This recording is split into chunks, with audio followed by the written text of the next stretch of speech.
All right, very good. Hello and welcome to the Faculty Learning Community Podcast. We have with us today Blake Johnson from the Art Department. I'm George Corser from the Computer Science Department. Today we're going to talk about chatgpt, of course, and how it can fool cheating detection tools like Turnitin. Blake, you have actually tried this out, right? Yeah, it was kind of a goal of mine to see if this was really truly detectable in all cases. Could a student use ChatGPT in such a way that Turnitin would not recognize it? Now, I'm not um, presenting this information. One, I'm not promoting cheating, and I'm not trying to oh downplay the skills of Turnitin. I'm just saying that this is going on, it's out there, and our students are smart enough to steer the ChatGPT AI in such a way that they too could generate an essay that could look would be undetectable to Turnitin. So it's a warning. Okay, well, let's do this. One, you can explain how you've tested this tool and how you were able to fool Turnitin using ChatGPT. Two, you can give us an example of what the text was, maybe read it for us. And then three, we can talk about how teachers can defend against this problem by using teaching methods or whatever you think they might be able to use. So you ready? Yeah. Yeah. All right, number one, let's try it. Tell us, how did you fool Turnitin? All right. So recently I gave a presentation about AI and I was speaking to mainly K through 12 educators. And I was really interested in learning how they could use AI in their classroom. So I looked at multiple various assignments, and one of them, of course, the traditional essay. And I looked at it, and I asked ChatGPT to write an essay as a student in the ninth grade. And I chose the topic of Beowulf, and I just left it open. You know, you had read the I told Chat that to base the essay on Beowulf and I gave it like a sixth grade vocabulary and to write a simple 2-page essay on this topic. So you had to tweak the prompt a few times to get it to sound like a sixth grader and to make sure that it stayed on the right topic and kept the right size and everything. Yeah, so the first time I did it, um, I sent it over to Turnitin, and it came out like 70% AI detected. So I took that very same essay or that same chat, if you will, and I just said, okay. I told Chat GPT that I was seeking to make this undetectable in Turnitin, Ah, and I said, you're going to have to add these things: uh, poor Miss. sentence structure, Okay. some common misspellings, um, and a variation in sentence length, and a vocabulary of the sixth grader. So once I had those things, it took a few times back and forth, but I actually got it down to like 24 and then to 0. 24% and then 0%. Yeah, Wow.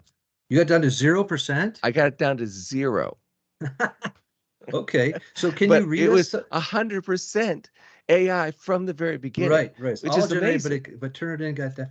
So today it is what? It's the 25th of July, 2023. I know these things are evolving over time, so whoever's watching this video, you can use that date as kind of a benchmark. Can you read us some actual text, maybe just a little excerpt of what it generated? Let's hear how it Yeah, so sounds. again, we're thinking 6th grade reading assignment, essay assignment, Beowulf. Okay. Okay. So it says title: The Epic Journey of Beowulf, a super cool adventure. Introduction. So you know what? Beowulf's not just some book, it's like really old. Wrote way, way back in a time they called the Anglo-Saxon period. And guess what? It's one of the finest stories ever written in English. So the story's all about being brave and really strong, like super duper strong. The story of a hero, I guess, we'll call Beowulf, He ain't just strong, but he's super brave too, and he's fighting monsters, the real scary ones. In this here essay, I'm going to tell you about Beowulf's wild ride, the stuff the story's trying to tell us, and why this story here is like so important. Wow, that is, it sounds sixth gradey, but it still doesn't sound really human. Yeah, I know. Maybe it's my own thing, but it was able to fool Turnitin, and both Turnitin and ChatGPT are computers, so you got one computer fooling another. Yeah. So, um, But if I had a now whole if bunch of you're papers to read, I might not necessarily notice myself. Oh yeah, this sucks, but I might not notice. Hey, computer sucks. It doesn't human suck. now an interesting point when I presented this, there was a instructor, K through 12, I think middle school, who said, "You know what? I noticed one student that kept turning in misspelled words." And Right. it was kind of like they have been using this and I didn't know that. And oh, and it kind of light bulb moment for him as they realized that maybe they've been tricked. It's possible. It's It's actually possible. likely, right? So now, Yeah. speaking of that, it brings us to the next point, number three, right? What can teachers do to defend against clever students that are using ChatGPT to not be detected as plagiarists? Okay. Very good.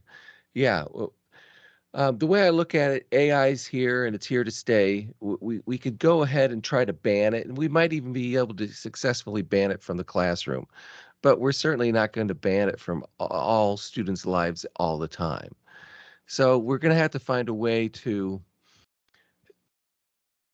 get the education that we want to our students and still deal with these tools.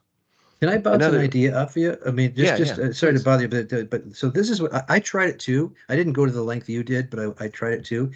And I tried asking it to write in the first person and the third person. So like, let's Hmm. suppose I was going to give it an assignment because I think I haven't tried this yet, but I want to have my students do their writing in class, and I want to give them an idea what the assignment is, but I want the specifics to be not clear until they actually are in the classroom and they write by hand. And so I wanted to have it written in the first person, written in the third person, in the active voice, passive voice. I wanted there to be an argument made, like a structure, like a claim, defense, defense, defense, summary type thing. And so any one of these things could be the way that I asked them to do the work in class. Now they could try to pre-cheat a little bit, right? But I don't know. What do you think about the idea of letting them know what book you want them to read, but the actual I don't know what Assignment evaluation, is vague. they could still look at the book, but they would handwrite it. They would have to handwrite it. There wouldn't be any Turnitin. I would actually look, but who knows if they had like a cheat sheet or something they were copying it. They would have to like whatever my assignment was, it would be something they wouldn't know before they walked into the classroom. What do Well, you what think you're about that? proposing is being used by successfully by several educators all over right now. And that is returning to pen and paper, writing out our students having our students write out their ideas and turning that in right in the classroom. Um, I don't I don't think we should do the entire essay this way. Instead, um, although it might seem like more work, we could still guarantee critical thinking and learning if we break down the traditional essay into parts. Um, I might go so far as to have the student in the classroom write down, oh, their concept for their argument and a few pointers to support that argument and perhaps a rough conclusion, and then have them turn that in to me, the instructor. I would then make notes on that, say, I support this idea, this part's a little weak, try something else. And then I might actually have them then take that and write me a response again in maybe the next day in class. And then I'll look at it. If it gets my approval, I'll give it back to them and then let them go and actually use I Chat see. GPT. I So it like becomes a process, but they're still gaining what I want them to gain, which is critical thinking about how to create an argument, how to support the argument, and how to come to a conclusion. I related to like it. that point. Yeah, I like that. We need to wrap things up because of time, Yeah, but so it looks like you have been able to successfully 100% fake out Turnitin. The Turnitin gave you 0%. That's pretty 0. remarkable.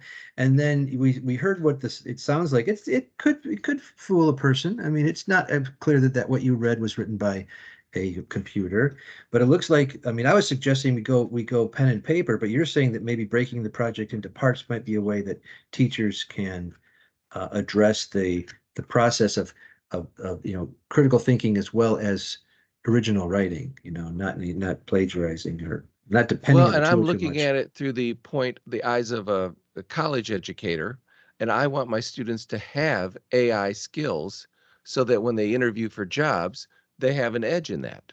If I isolate them from that, I'm actually potentially harming them from their future career path. So, Well, there you have it, everybody. Blake Johnson, thank you very much. I'm George Corser. Hopefully, you guys got something out of this little podcast, and we'll keep them coming as long as you guys keep watching them. Thanks for your interest, and we'll see you next time. thank you. Okay, so we stopped recording.